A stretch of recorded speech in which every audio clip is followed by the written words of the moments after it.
শুভেচ্ছা রইল, অনেক অনেক স্বাগত। আর ভালো রাখার জন্য কিন্তু এই অনুষ্ঠান, কারণ এই মুহূর্তে আমার বন্ধুরা কাছ থেকে বলছে, আমি জানি যে কি করে ভালো থাকবো। কিন্তু একটা বিষয় যদি আমরা একটু ঠান্ডা মাথায় ভেবে দেখি, যে প্রবলেমের মধ্যে বা যে সমস্যার মধ্যে দিয়ে আমরা এখন জীবনটাকে চালিত করছি, সেটা কিন্তু আমাদের সকলের, কারোর কম বা কারোর বেশি নয়, প্রত্যেকেরই কিন্তু একই সমস্যা।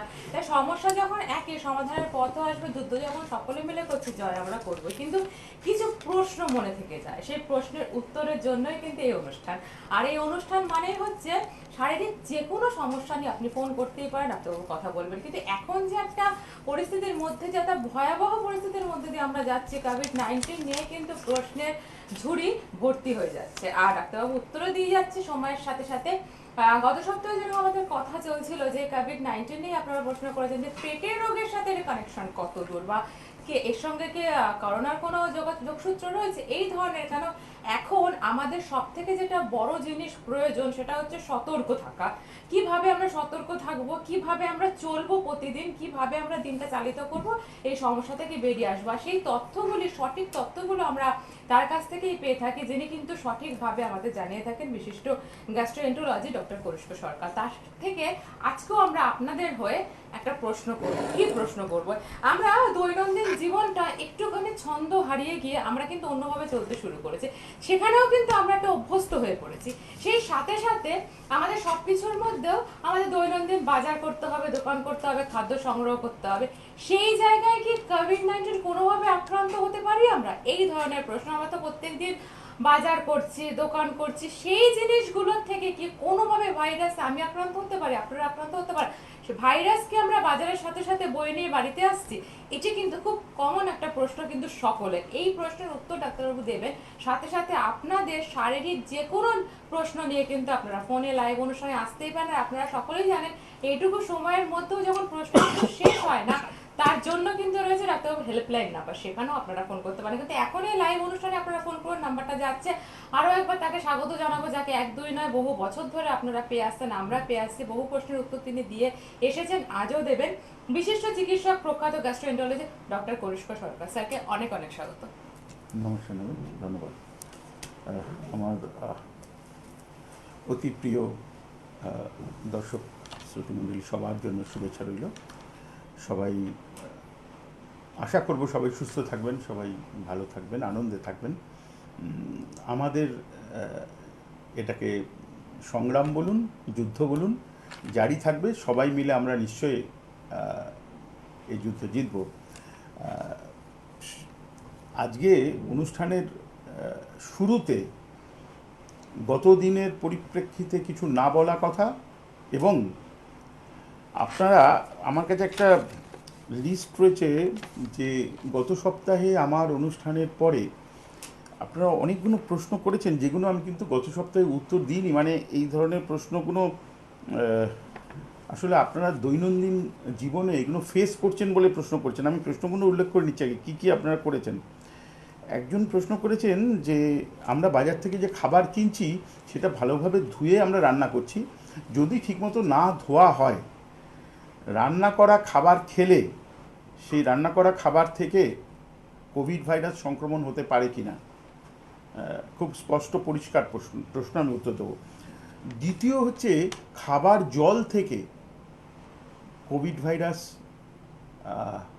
একজনের থেকে একজনের যেতে পারে কিনা। এই প্রশ্নটাকে আমি একটু আমাদের মতো করে সাজিয়ে নিচ্ছি।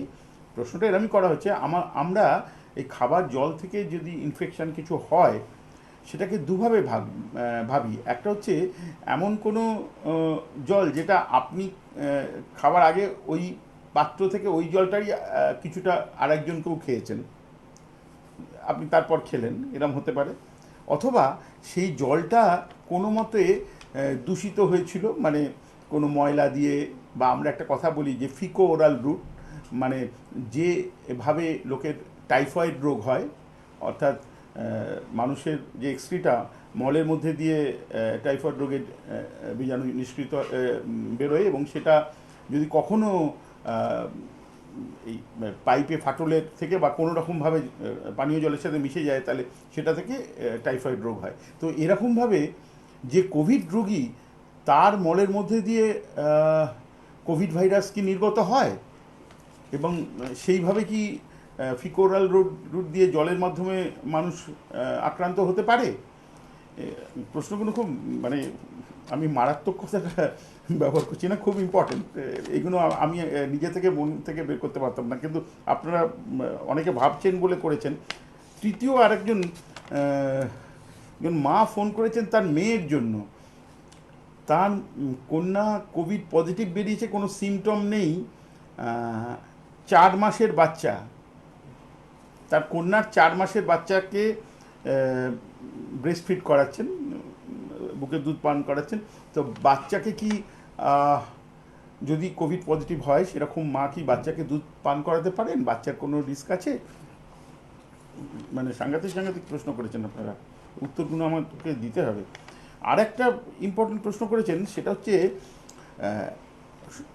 প্রত্যেক পরিবারে, বেশিরভাগ পরিবারে তো ছোটরা আছে, তো ছোটরা বাড়িতে থাকছে, বড়রা কেউ না কেউ কখনো কখনো কাজের জন্য বা কাউকে কাউকে নিয়মিত তারা এমন কাজের সাথে জড়িত, ডাক্তারদের তো বেরোতেই হচ্ছে, ব্যাংক এমপ্লয়ীদের, যারা পুলিশ বা অন্য অন্য কাজে ব্যস্ত রয়েছেন, এসেনশিয়াল কাজের, তাদের তো বেরোতেই হচ্ছে। তো তাদের বাড়িতে যে বাচ্চারা রয়েছে তারা কি কম সেফ এরকম তুলনা করলে যাদের বাড়িতে কেউ বেরোন না তাদের বাচ্চারা কি বেশি সেফ? এরকম সব প্রশ্ন করেছেন নানা রকম। আমি একটা ভুলে যাব বলে লিখে নিয়ে এসেছি প্রশ্নগুলো। তো আমি শুরু করি ব্যাপারটা বলতে। কোভিড নিয়ে প্রচুর মানুষের নানা রকমের প্রশ্ন আছে।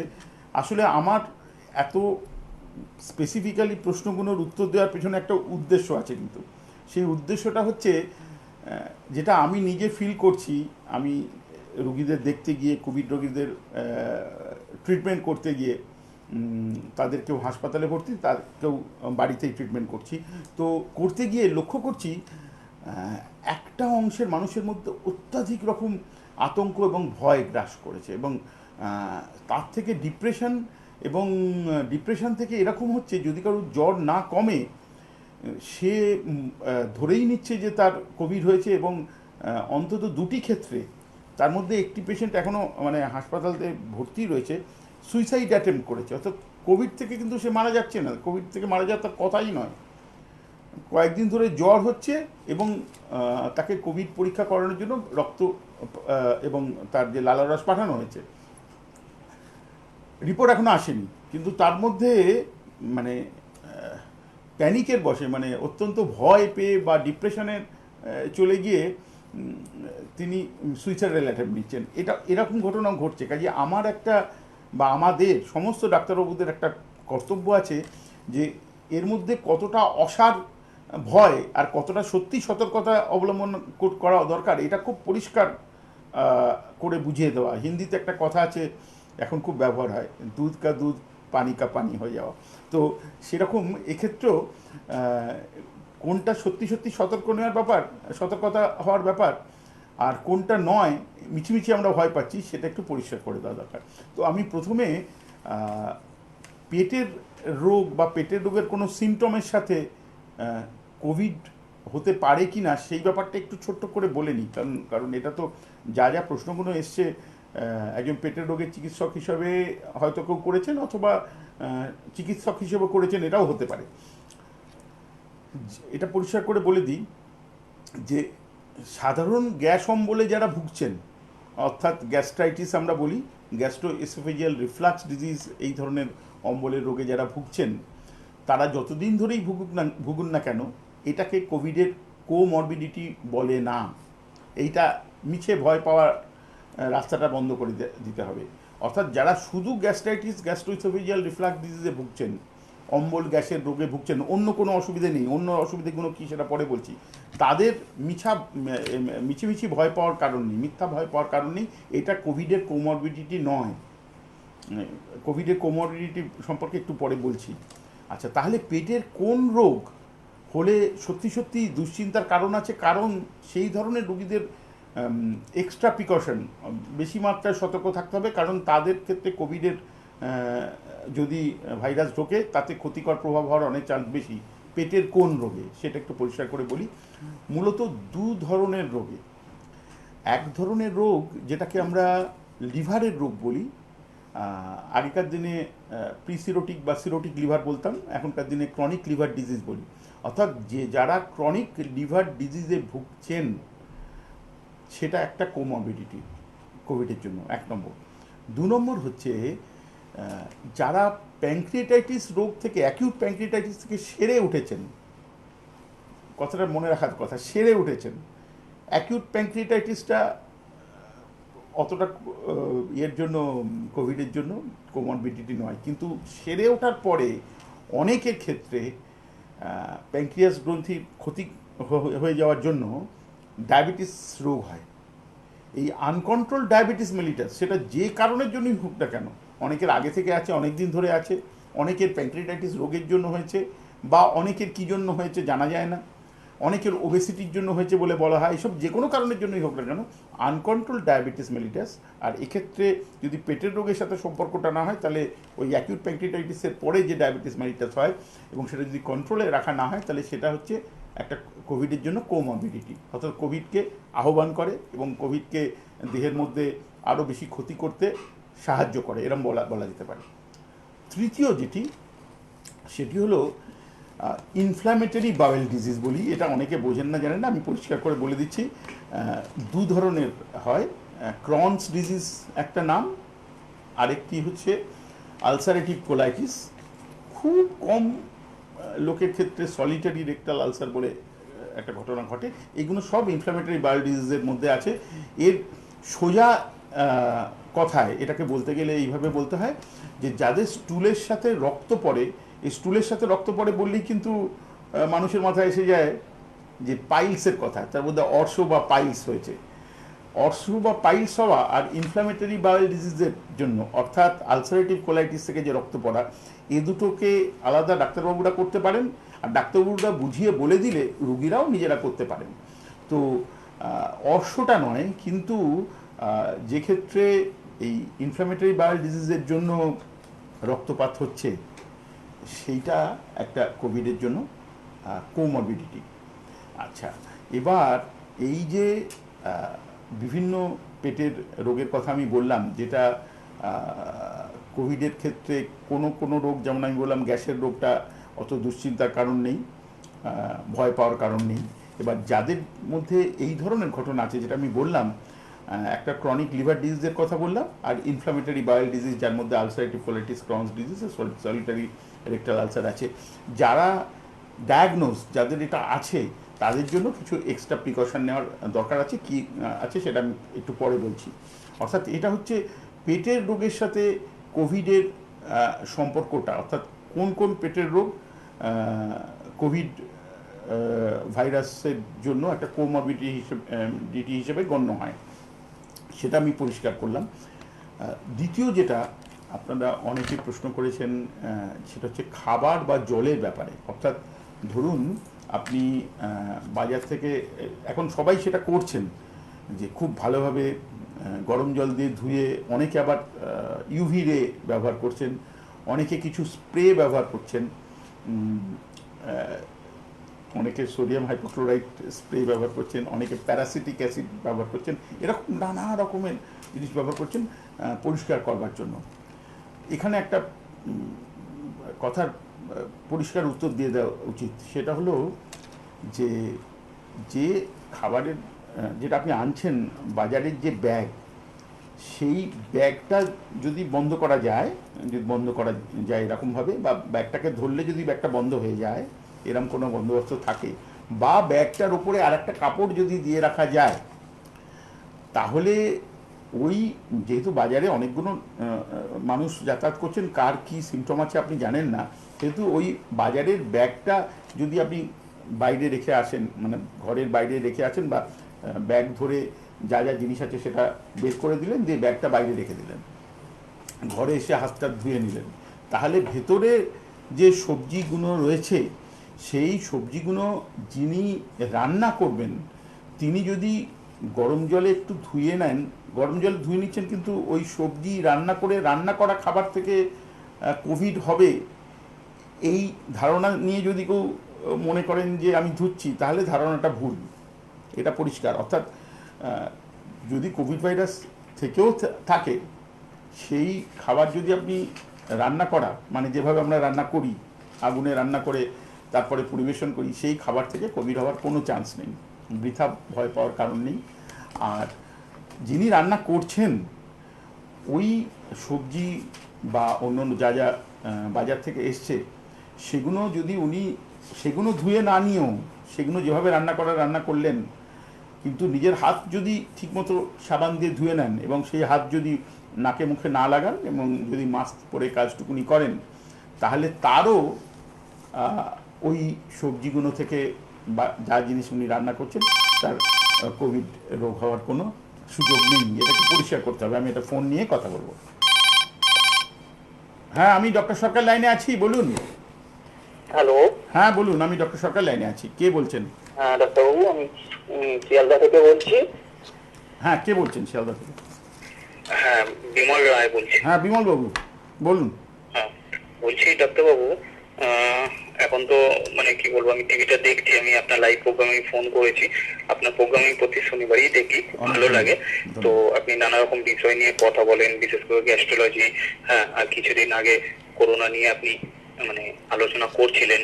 তো আমি এই মানে কি বলবো, আমি একটু প্রবলেমে আছি। মানে ধরুন আমার জ্বর হয়েছিল, ঠিক আছে, মানে করোনা হয়েছিল, মানে আমি পজিটিভ ছিল আমার। তো ডাক্তারবাবু আমাকে বললো বাড়িতে থেকে চিকিৎসা করতে। বাড়িতে থেকে চিকিৎসা করেছিলাম আমি। তো আমি সুস্থ আছি, কিন্তু আমি রিসেন্ট খবর নিউজ চ্যানেল গুলো যে আপডেট গুলো দেখছি আমি, তো সেখানে দেখাচ্ছে নাকি গত এক সপ্তাহের মধ্যে মানে এতদিন ধরে যে যতজন মানে অ্যাটাক হয়েছে ধরুন 10 লাখের উপরে, তো গত এক সপ্তাহের মধ্যে নাকি তারা বলছে আরো এক সপ্তাহের মধ্যে 10 লাখ ছাপিয়ে যেতে পারে। তো যাদের একবার করোনা হয়ে গেছে, তো দ্বিতীয়বার নাকি তাদের যদি হয়, তাদের শরীরে যে অ্যান্টিবডি যে তৈরি হয়েছে সেটাও কোনো কাজ দেবে না, মানে তার থেকেও মারাত্মক কিছু বিষয় হতে পারে। তো আমি এই বিষয় নিয়ে একটু চিন্তিত আছি ডাক্তারবাবু। আপনি খুব অ্যাপ্রোপ্রিয়েট কোশ্চেন করেছেন। মানে এখন মানুষ অনেক বেশি পড়াশোনা করছেন, জানছেন এই এই টপিক নিয়ে। আমি আগের দিন জাস্ট ছুঁয়ে গেছিলাম। আপনার আসল প্রশ্নটা হচ্ছে এই, যার একবার কোভিড পজিটিভ ধরা পড়েছে এবং তারপরে কোভিড নেগেটিভ হয়েছে, কনফার্ম কোভিড নেগেটিভ, তার কি দ্বিতীয়বার আবার কোভিডের সংক্রমণ হতে পারে? এটাই তো আপনার প্রশ্ন। ঠিক আছে, আমি এটার উত্তর দেবো। আচ্ছা, আপনার কথা শুনে আমার মনে হচ্ছে কোনো কারণে আপনি আরেকটু ভয় পাচ্ছেন বেশি। আপনার এছাড়া তো আর কোনো ভয়ের কারণ নেই। আপনি মানে ওই নিউজ আইটেমটা শুনে আপনার ভয় লাগছে যে যেহেতু আপনার কোভিড সেরে গেছে বলে আপনি নিশ্চিন্ত ছিলেন, কিন্তু এখন জানছেন যে দ্বিতীয়বারও হতে পারে, সেই জন্য ভয় পাচ্ছেন, না এছাড়া আর কোনো কারণ আছে? না না, দ্বিতীয়বার যদি হয়, কিন্তু আমার রিকভারি তো আমি সেরকম কিছু ভাবে পাবো না। ধরুন আমাকে কিছু কেমন ওষুধ দিয়েছিল, অ্যাম্ব্রক্সেল, ধরুন কিছু কেমন ওষুধ দিয়েছিল আরো, ঠিক আছে। তো এই ধরনের ওষুধগুলো খেয়েছিলাম, আমি ঠিক হয়েছি। বাট সেকেন্ড বারে যদি এমন মানে নিউজে যেটা দেখাচ্ছে, মানে সেকেন্ড বার যদি হয় বা থার্ড বার যদি হয়, তো মানুষের যে মধ্যে যে অ্যান্টিবডি তৈরি হয়েছিল, তো সেটা কি কাজ দেবে না, সেটা কোনো কাজে পড়বে না, মানুষের মানে আরো ভয়ানক কিছু হতে পারে। তাহলে আমি ভাবছিলাম অন্য কোনো উত্তর দিয়ে দেবো না। আমি এটা স্পেসিফিক্যালি প্রথম আপনার প্রশ্নের উত্তর এক্ষুনি দিয়ে দিচ্ছি। আপনি আমি আপনাকে একটু জিজ্ঞাসা করলে আপনার কোনো অসুবিধা নেই তো? একটা প্রশ্ন জিজ্ঞেস করবো। আপনার হায়ার সেকেন্ডারিতে বায়োলজি ছিল? মানে তাহলে একটু ডিটেলসে বলবো, আর নাহলে ওপর দিয়ে বলবো। বায়োলজি ছিল কি? বায়োলজি ছিল হায়ার সেকেন্ডারিতে? বায়োলজি পড়েছেন? বায়োলজি না না, আমি সেরকম কিছু পড়িনি। ঠিক আছে, তাহলে আমি হ্যাঁ, আপনি ইচ্ছে করলে লাইনে থাকতেও পারেন, কেটেও দিতে পারেন। আমি এই আপনার প্রশ্নের উত্তর এক্ষুনি দিচ্ছি, আগে দেবো। যে যার একবার হয়ে গেছে তার দ্বিতীয়বার হতে পারে কিনা, আর দ্বিতীয়বার যদি হয় তাহলে সেটা আরো বেশি মারাত্মক কিনা তার জন্য, এটাই তো প্রশ্ন। তাহলে আমি কি লাইন বিচ্ছিন্ন করবো, না আপনি লাইনে থাকবেন শুনবেন? কোনটা আপনার যেটা ইচ্ছে আমি সেটা করবো। হ্যালো, হ্যাঁ, আপনি কি লাইনে থাকবেন, না লাইনে আমি বিচ্ছিন্ন করে প্রশ্নের উত্তর দেবো? কোনটা করবো? হ্যাঁ আপনি বলুন, আমি শুনছি। আচ্ছা শুনুন, ঠিক আছে। তাহলে উনি খুব ইম্পর্টেন্ট, বিমলবাবু শিয়ালদা থেকে প্রশ্ন করেছেন। ওনার কিন্তু ওনার কথা অনুযায়ী উনি কোভিড পজিটিভ ছিলেন, সেটা ওনার সেরে গেছে। দেখুন, সেরে গেছে যখন আমরা বলি, কোনো ডাক্তারবাবু যখন চিন্তা করবে এই রোগটা সেরে গেছে, তখন কিন্তু আমরা কাগজ দেখাতে হবে। কাগজ দেখানো মানে হচ্ছে নেগেটিভ রিপোর্ট দেখাতে হবে। এখানে কাগজ না দেখালে চলবে না, অর্থাৎ নেগেটিভ রিপোর্ট দেখাতে হবে। অর্থাৎ যার পজিটিভ ছিল তার নেগেটিভ হয়েছে সেই রিপোর্ট যদি আমরা পাই তাহলে আমরা মনে করব তার কোভিডটা সেরে গেল, সেটা আমরা মনে করব। আচ্ছা, এরপরে সেরে যাওয়ার পরে সত্যি সত্যি তার দ্বিতীয়বার হতে পারে কি না এই প্রশ্ন যদি কেউ করেন, থিওরিটিক্যালি একটা প্রশ্নের একটা উত্তর হচ্ছে ইন রেয়ার কেসেস হতে পারে। আমি যে বললাম হতে পারে, তাহলে আমি কেন জিজ্ঞেস করছিলাম ওনার বায়োলজি ছিল কিনা, প্রশ্নটা এই জন্য করছিলাম যে একদম বেসিক যেটা কনসেপ্ট, বায়োলজির কনসেপ্ট, যারা একটু পড়াশোনা করেছেন তারা জানেন যে যখন কোনো এই ধরনের ভাইরাল ইনফেকশন দেহে হয় তখন তো আমাদের বডির একটা রেসপন্স হয়, ইমিউন রেসপন্স বলি আমরা, তাতে আমাদের অ্যান্টিবডি তৈরি হয় এবং সেই অ্যান্টিবডিগুলো একটা সৈনিকের মতো যারা ওই ভাইরাসের এগেনস্টে ভাইরাসকে চিনতে পারে এবং ভাইরাসকে ধ্বংস করতে পারে। তো সেটা যখন দেহের মধ্যে তৈরি হয়ে গেছে তাহলে দ্বিতীয়বার সেটার একটা কী করে হয়, এটাই হচ্ছে মূল অসুবিধের জায়গা বা ধাঁধা, যেটাকে আমাকে পরিষ্কার করতে হবে মানুষের সামনে। এখানে এই যে ইমিউন রেসপন্স বললাম না আমি, এই ইমিউন রেসপন্সের জন্য যে অ্যান্টিবডি তৈরি হচ্ছে সেই অ্যান্টিবডির পরিমাণ কতটা হচ্ছে এবং অ্যান্টিবডিটা কতটা দৃঢ় হচ্ছে এবং সেই অ্যান্টিবডি কতদিন ধরে ওই ভাইরাসকে চিনতে পারার জায়গায় আছে। আমি খুব তাড়াতাড়ি 3টে কথা বলে ফেললাম, এইটা আমি আবার একটু ধীরে ধীরে বলছি তাহলে আপনাদের পরিষ্কার হয়ে যাবে। সেটা হলো ভাইরাসকে মারবার জন্য যে সৈনিক আমাদের দেহে তৈরি হয়েছে অ্যান্টিবডিগুলো, সেগুলো কত পরিমাণে আছে, মানে কনসেন্ট্রেশন কীরকম, অ্যান্টিবডি লোড বলতে পারেন, সেটা কীরকম। দ্বিতীয় হচ্ছে তার স্থায়িত্ব, সে কতদিন ধরে তার এই সৈনিক যাদের বলি, তো সৈনিকদের তো দৈনিক প্র্যাকটিস করতে হয়, হ্যাঁ, তাদের অনুশীলন করতে হয়, তো কতদিন ধরে সে সেই অনুশীলন বজায় রেখেছে যে আর একটা যুদ্ধ হলে সঙ্গে সঙ্গে ঝাঁপিয়ে পড়তে পারবে। আর তৃতীয় হচ্ছে শত্রুকে চিনতে পারবে তো, অর্থাৎ ওই ভাইরাসের এগেনস্টে স্পেসিফিসিটি বলি আমরা, এটাকে আমি সোজা করে বোঝবার জন্য বললাম, সেইটা ঠিকঠাক আছে তো। এইগুলোর ওপর নির্ভর করে যে মানুষের একবার এই ভাইরাস, আমি করোনা ভাইরাস কোভিড-19 কথা বলছি, নোভেল করোনা ভাইরাসের কথা বলছি, একবার যিনি আক্রান্ত হয়ে ভালো হয়ে গেছেন তার যদি এই 3টে ক্ষেত্রেই সব ঠিকঠাক থাকে তাহলে তার দ্বিতীয়বার হবে না। তো আমি যখন একবার বলছি হবে আর একবার বলছি হবে না, তাহলে যারা একটু বুদ্ধিমান মানুষ বা যারা খুব মন দিয়ে শুনছেন তাদের মাথায় প্রথমেই আসবে, তাহলে ডাক্তারবাবু এটা আমি জানতে চাইব যে 100টা মানুষের মধ্যে যাদের রোগ হয়ে সেরে গেছে তাদের কতটা পার্সেন্টেজ স্ট্যাটিস্টিক্যালি সংখ্যাতত্ত্বের দিক দিয়ে কতজনের দ্বিতীয়বার আক্রমণ হয়েছে বা হতে পারে, এরম কোনো তথ্য আপনার কাছে আছে কিনা, মানে আমার কাছে আছে কিনা, এরম তথ্য আছে, কারণ আমিও ঠিক ওইভাবেই চিন্তাটা করি। তো তথ্য হচ্ছে বিটুইন 3 and 7%, অর্থাৎ 100 জন লোক কোভিড হয়ে তার সেরে যাওয়ার পরে 3 থেকে 7%-এর 3 থেকে 7 জনের, 100 জনের মধ্যে 3 থেকে 7 জনের আবার কোভিডের পুনরাক্রমণ হতে পারে। এইটা হচ্ছে সংখ্যাতত্ত্বের দিক দিয়ে। তার দেহের ভেতরে কি হচ্ছে না হচ্ছে শুধু গবেষণার ব্যাপার, আমি তার আউটলাইনটা বলে দিলাম। তাহলে এই ক্ষেত্রে ওনার যে আশঙ্কা, সে আশঙ্কার জায়গাটা হলো এই যে দ্বিতীয়বার হতে পারে কি না। দ্বিতীয় যে আশঙ্কার জায়গা সেটা হলে দ্বিতীয়বার হলে আরও মারাত্মকভাবে সেটা হবে কিনা, মানে এইবার এমন মারাত্মক হলে যা ঠিক হলো না। আমি উত্তর দেবো, আর একটা ফোন নিয়ে নেবো। হ্যাঁ, আমি ডক্টর সরকার লাইনে আছি। হ্যাঁ, নমস্কার। এগুলোই দেখছি, তবে কাজের চাপে সবসময় দেখা হয় না। এখন তো লকডাউন, এখন তো মানে দেখতে খুবই ভালো লাগে আপনার প্রোগ্রামটা। অনেক ধন্যবাদ। শুভঙ্কর দাস বলছি। শুভঙ্কর দাস কোত্থেকে বলছেন? বনগা থেকে। বনগা থেকে শুভঙ্কর বাবু বলুন। হ্যাঁ, তো এখন তো একটা প্যান্ডেমিক সিচুয়েশন চলছে, তো অ্যাকচুয়ালি আমার মানে কি একটা দুর্বলতা, না মনের দুর্বলতা, আমি ঠিক বুঝতে পারছি। আমি একটু নিউজ খোলা করি বেশি। কি করেন? নিউজ। ও হ্যাঁ, নিউজ। হ্যাঁ, এখন সবাই নিউজ দেখে, আমিও দেখি, যতটা পারি আপনারাও দেখেন। হ্যাঁ, নিশ্চয়ই দেখবেন। সাথে সাথে আমার মানে কি একটু মানে নিজের মধ্যে একটা দুর্বলতা ফিল হচ্ছে, মানে যে কোনো কিছুতে একখানা দুর্বল ভাব তৈরি হয়েছে। সেটা কি আমার মেন্টালি কোনো কিছু বা আমার ফিজিক্যালি কোনো কিছু আমি বুঝতে পারছি, দুর্বল দুর্বলনেস আসছে। খুব ভালো একটা প্রশ্ন করেছেন, কারণ আপনি না না বোধহয় জেনেই করেছেন, আমাকে উত্তর দিতে হবে। কি কি কারণে ওই কোভিডের কোমরবিডিটি নিয়ে কথা বলছিলাম না, আমি বললাম diabetes mellitus, chronic liver disease, এইসব কথা বলছিলাম। হ্যাঁ আচ্ছা, ক্রনিক ডিপ্রেশন হচ্ছে একটা কোভিডের কোমরবিডিটি, কিন্তু এটা কেন হচ্ছে, কারণ আপনার বডির যে ইমিউন সিস্টেম, আপনি সবসময় যদি মন খারাপ হয়ে থাকে, সবসময় যদি আতঙ্কিত এবং ভীত হয়ে থাকেন, তাহলে কিন্তু আপনার যে ইমিউন সিস্টেম সেটাও আক্রান্ত হয়, মানে সেটা সাবডিউড হয়ে থাকে, সেটা জোর কমে যায়, এবং কোভিড ভাইরাসের ক্ষেত্রে সেটা একটা সুযোগ তৈরি করে দেয়। অর্থাৎ কেউ যদি আমাকে জিজ্ঞেস করেন যে তার ডাক্তারবাবু মন খারাপ করবো না তো, এই সোজা প্রশ্নের কিন্তু এরকম সোজা উত্তর হয় না যে মন খারাপ করবেন না, কারণ মন আপনার নিজের 99% ক্ষেত্রে কিন্তু আপনার নিজের অধীন নয়। মনের মানে মন খারাপ হবে কি না আপনি না চাইলেও মন খারাপ হতে পারে।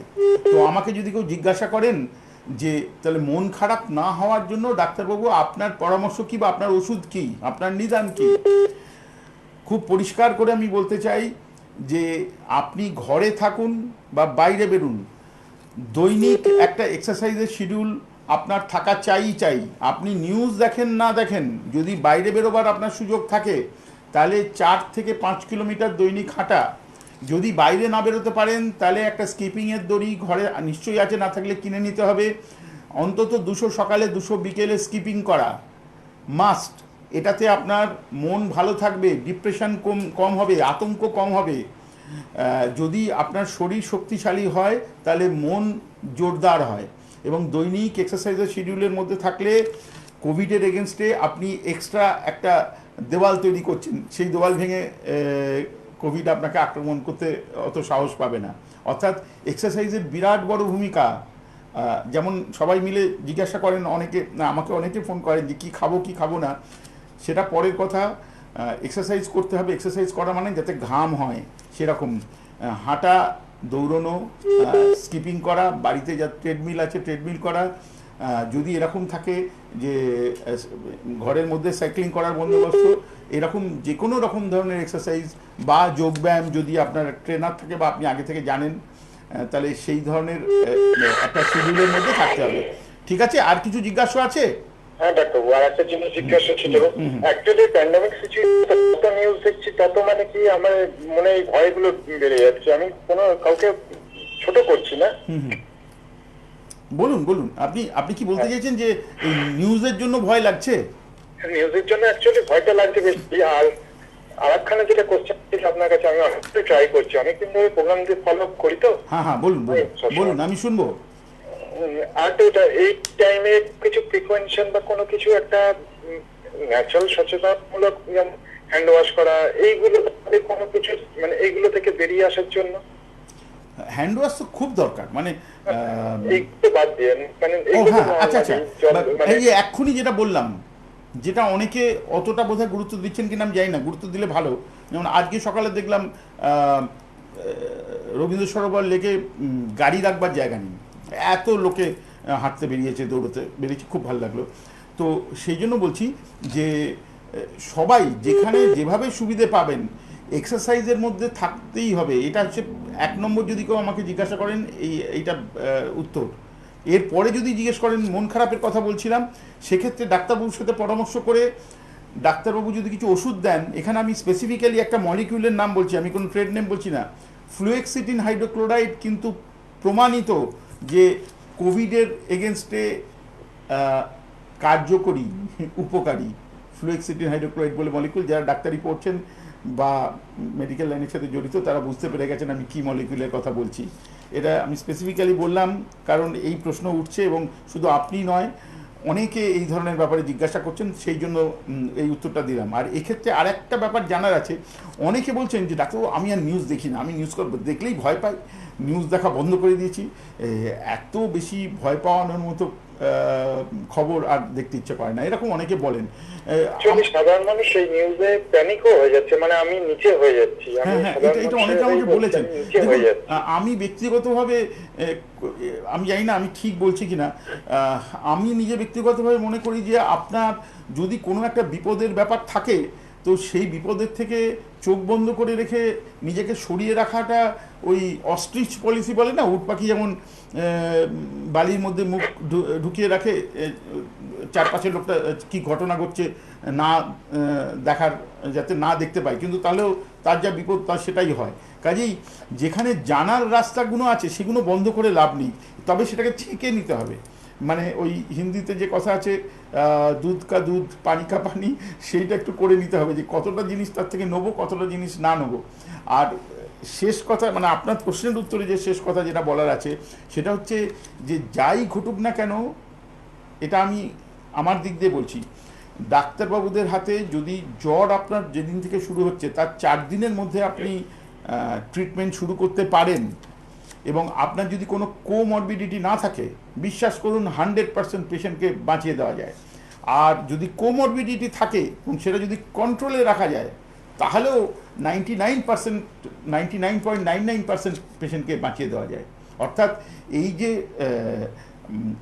কোভিডের যে মৃত্যুর সংখ্যা আমরা দেখছি, এই মৃত্যুর সংখ্যার মধ্যে একটা ব্যাপার আছে যে সেটা হলো যে অনেক দেরি করে চিকিৎসা শুরু হওয়াটা একটা কিন্তু কারণ হতে পারে।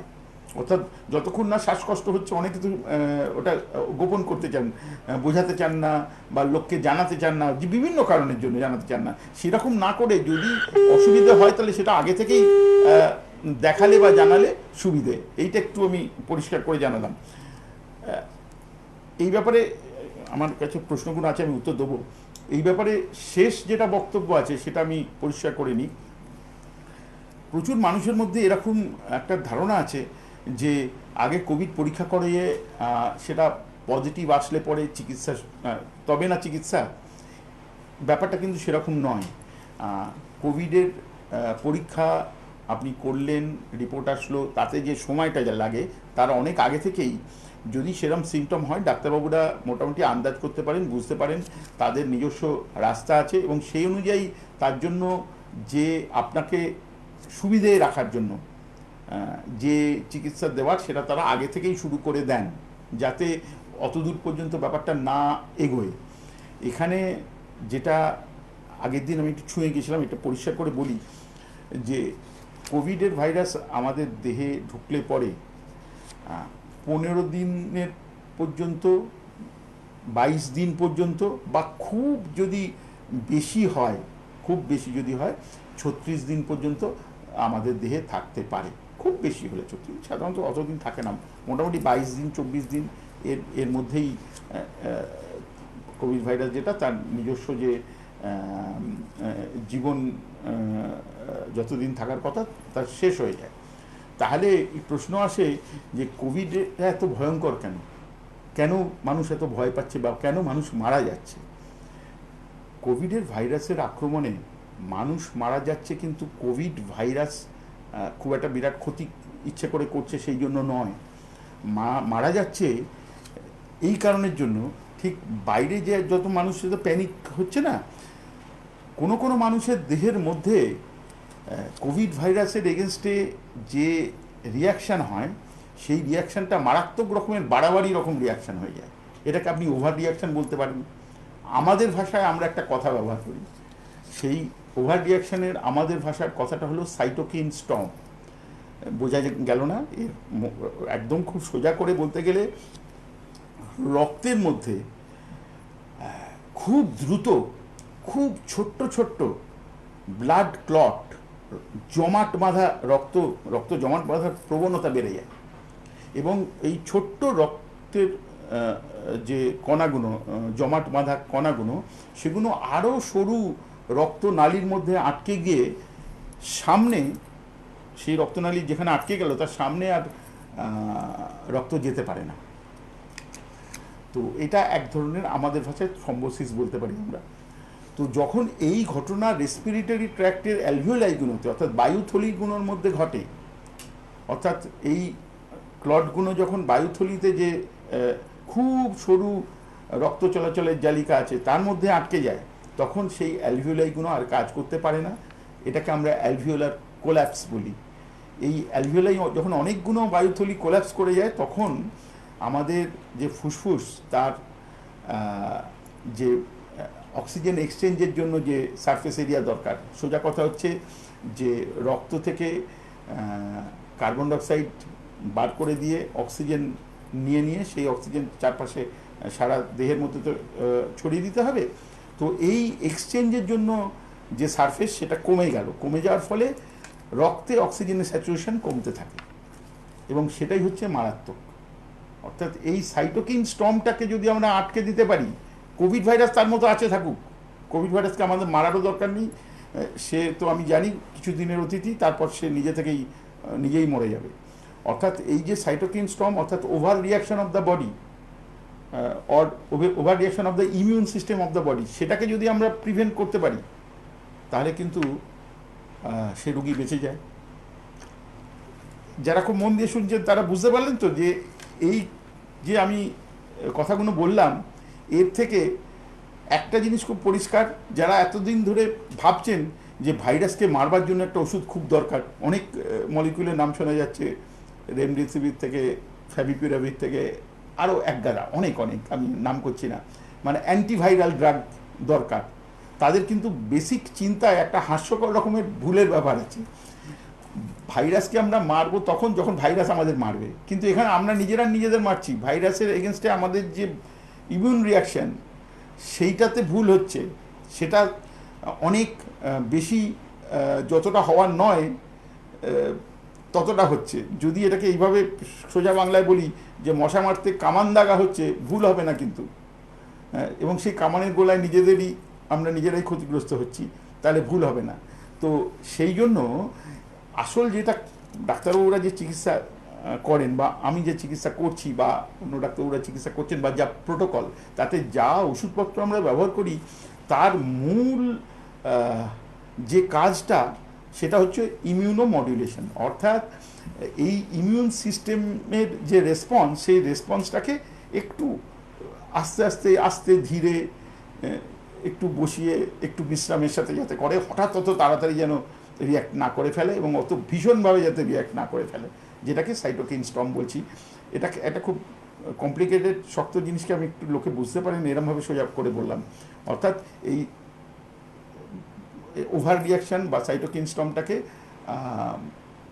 পার করে দেওয়ার জন্য, সাইটোকিন স্টর্মটাকে দমিয়ে দেওয়ার জন্য, অতটা না করার জন্য যা ওষুধ আমরা সেরকমভাবে ব্যবহার করি, এবং এইটার সাথে ডাইরেক্টলি ভাইরাসকে মারার কিন্তু কোনো সম্পর্ক নেই। যারা এতদিন ধরে হুতাশ করছিলেন যে কবে ভাইরাস মারার ওষুধ আবিষ্কার হবে, তারা নিশ্চয়ই এখন বুঝতে পেরেছেন যে যবে হবে তবে হবে, সেইটা নিয়ে অত দুশ্চিন্তার কারণ নেই।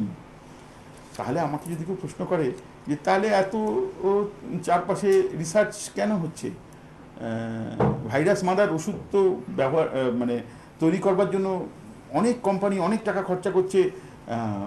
আমি সংকেত পাচ্ছি যে 5 মিনিট সময় আছে। আমার ইচ্ছে যে আপনাদের সমস্ত প্রশ্নের উত্তর দেবো, অনেক প্রশ্নের উত্তর দেবো, আমি এর সঙ্গে লিখেও নিয়ে এসেছি, কিন্তু আপনারা একটু আজকে অনুরোধ করবো আর ফোন না করবার জন্য, কারণ আমি যে প্রশ্নগুলো প্রথমে উত্থাপন করেছিলাম, আপনাদের এই প্রশ্ন যেগুলো উত্তর দেবো ভেবেছি সেগুলো কিন্তু দেওয়া হয়নি। কিন্তু এই জায়গাটা পরিষ্কার করছি, তাহলে সবার যে ভয়ের ব্যাপারটা, আতঙ্কর ব্যাপারটা কিছুটা কমবে। তাহলে প্রশ্ন আসে যে কেন অ্যান্টিভাইরাল মেডিসিন, অনেকে রেট্রোভাইরাল এইসব ব্যবহার করেন, তো সেই সব ওষুধ ব্যবহারের আবিষ্কার করার জন্য এত চারদিকে খরচা কেন করছে এই কারণের জন্য।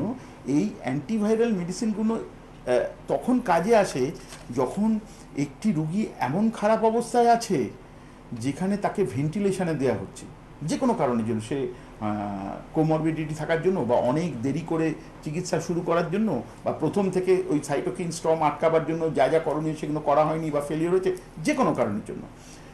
সেই ক্ষেত্রে কিন্তু আমাকে ওই ভাইরাসটিকে যদি আমি মারতে পারি, তাহলে ওই ভেন্টিলেশনে যে সময়টুকুনি দেওয়ার দরকার সেটাকে আমি অনেক কমিয়ে আনতে পারবো। কারণ ভেন্টিলেশনে একজন মানুষকে দিলে